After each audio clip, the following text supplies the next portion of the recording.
дар тоҷикистон яке аз машҳуртарин шабакаи иҷтимоии Россия шабакаи иҷтимоии одноклассники баста шудааст, ки то имрӯз сабаби баста шудани он маълум нест.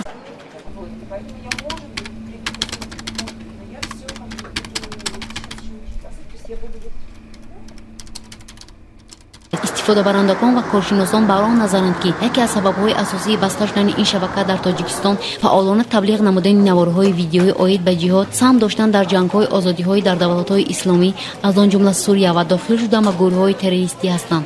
Вале дар ҳамин ҳол мақомоти давлатӣ хадамоти алоқа сабаби баста шудани онро дар корҳои техникӣ арзёбӣ мекунад.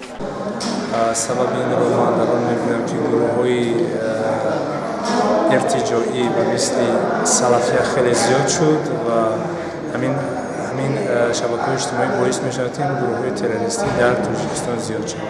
Аз як тараф любой интернет, любой сайт интернет фоидаш дар ҳамон ки пешравӣ, ин пешравии умуман мардум роз саводаш анча паш шуда. Ин интернет пешравии мардум.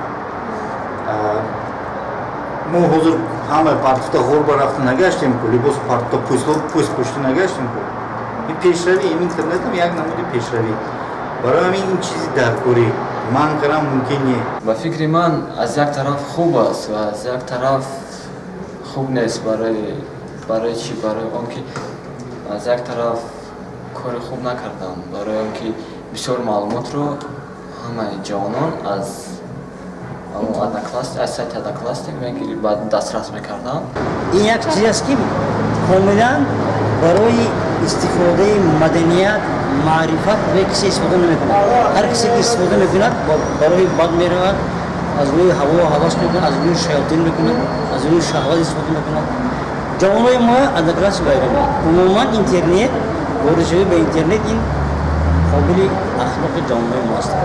ва аз назари дигар барои муҳоҷирони кори ин хуб набуд, чунки муҳоҷирон ягона василае ки бо наздиконашон дар тамос буданд аз тариқи одноклассники буд, ки ин масалан боз ҳам ба ҷайби худи муҳоҷирон латма ворид. ёдовар мекунем, ки шабакаи иҷтимоии одноклассники барои истифодабарандагони интернетии Тоҷикистон аз он ҷумла интернети мобилӣ аз 19 июли соли 2014 дастрас нест.